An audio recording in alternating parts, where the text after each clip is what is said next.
মিজানুর রহমান আজহারীর একটা বক্তব্য নিয়ে বর্তমান সময়ে যে বিতর্কগুলো ছড়ানো হচ্ছে, আমি যতটুকু মনে করি ওনার বাক্যটা ছিল এমনই: একদল খেয়ে গেছে, আরেক দল খাওয়া শুরু করেছে বা খাওয়ার প্রস্তুতি নিচ্ছে। তা আমরা তো জানি একদল খেয়ে গেছে, সেই দলটাকে সেটা আমরা ভালো করে জানি, কিন্তু একদল খাওয়া শুরু করেছে, একদল খাওয়ার প্রস্তুতি নিচ্ছে, এটা কিন্তু উনি স্পষ্টভাবে কারো নাম উল্লেখ করে কিছু বলেনি।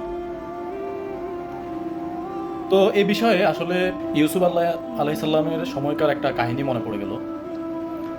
সেটা হচ্ছে, ইউসুফ আলাইসাল্লাম যখন রাজার প্রাসাদে আশ্রয় নিলেন, আল্লাহ তাআলার মাধ্যমে রাজার প্রাসাদে আশ্রয় পেলেন, তখনকার সময়ের একটা কাহিনী। একদা একদিন প্রাসাদ থেকে কিছু একটা জিনিস চুরি হলো। যখন চুরি হয়েছিল তখন ওখানে দুজন ব্যক্তি প্রহরীদের হাতে বন্দী হয়েছিল। তাদের মধ্যে যে কোনো একজন চুরি করেছিল, অপরজন চুরি করে নাই। কিন্তু প্রহরীরা বহু চেষ্টা করেও চোরকে কথা বলাতে পারেনি যে ও চুরি করেছে, এই কথাটা বলাতে পারেনি। তখন ইউসুফ আলাইসাল্লাম দেখলো যে প্রহরীরা এত চেষ্টা করার পরে দিয়েও এই চোরদের মুখ থেকে কথা বাইর করতে পারেনি। তখন ইউসুফ আলাইসাল্লাম বললেন, আমি পারবো। তখন ইউসুফ আলাইসাল্লামকে দায়িত্ব দেওয়া হলো যে আপনি এদের মধ্যে চোরকে এটা বের করে দিন। তখন উনি বললেন, এদের দুজনের চোখ কাপড় দিয়ে আবদ্ধ করো। দুইজন ব্যক্তির চোখকে কাপড় দিয়ে আবদ্ধ করা হলো। তাদেরকে এবার ইউসুফ আলাইসাল্লাম বললেন যে আমি জানি এদের মধ্যে চোরকে, আমি জানি এই ব্যক্তি চোর। কাউকে কাউকে দেখিয়ে না, এমনিতে বলতেছে যে আমি জানি এই ব্যক্তি চোর, এর শির উচ্ছেদ করো।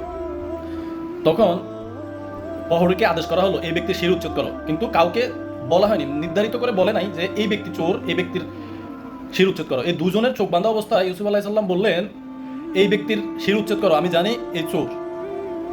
তখন প্রহরী সামনে আসলো।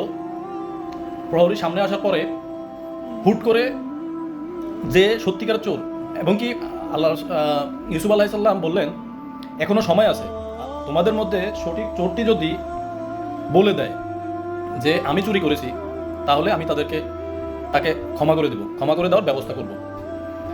কিন্তু আমি জানি কে চুরি করেছে, আমি এখনই নির্দেশ দিব তার শির উচ্ছেদ করার জন্য।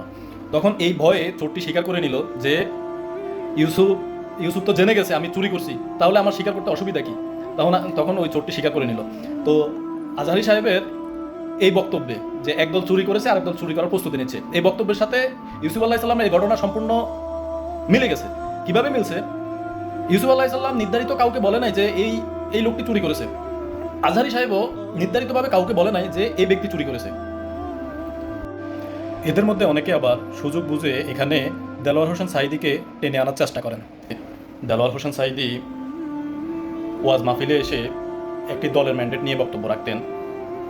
এখন মিজানুর রহমান আজহারীও একটি দলের ম্যান্ডেট নিয়ে বক্তব্য রাখেন। ন্যায়ের পথে কথা বললে যদি কোনো দলের ম্যান্ডেট নিতে হয়, তাহলে আমি মনে করি তারা ওই দলের ম্যান্ডেট নিয়ে বক্তব্য দেওয়াটাই ভালো। যেহেতু আমাদের সমাজ ও দেশের জন্য ভালো বক্তব্য দিচ্ছে, ভালো উপদেশমূলক বক্তব্য দিচ্ছে, তাহলে ওই দলের ম্যান্ডেট নেওয়াটাই ভালো। দেলোয়ার হোসেন সাঈদী যদি একটা দলের ম্যান্ডেট নিয়ে বক্তব্য রাখেন, ওই বিনিময়ে তার এত ফ্রেন্ড ফলোয়ার, এত মানুষ তাকে পছন্দ করে, তাহলে মিজানুর রহমান আজহারীও যদি ওই দলের ম্যান্ডেট নিয়ে বক্তব্য রাখেন, তাহলে ওনার ফ্রেন্ড ফলোয়ারও দেলোয়ার হোসেন সাঈদীর মতো বা তার থেকেও বেশি ফ্রেন্ড ফলোয়ার হতে পারে। ইনশাআল্লাহ সবাইকে বোঝার তৌফিক দান করুন। সর্বপ্রথম নিজের ভিতর যে খারাপটা আছে ওই খারাপটা সংশোধন করার চেষ্টা করুন, তারপরে অন্যের ভুলভ্রান্তি নিয়ে আমরা কথা বলার চেষ্টা করি। আল্লাহ আমাদের বোঝার তৌফিক দান করুন।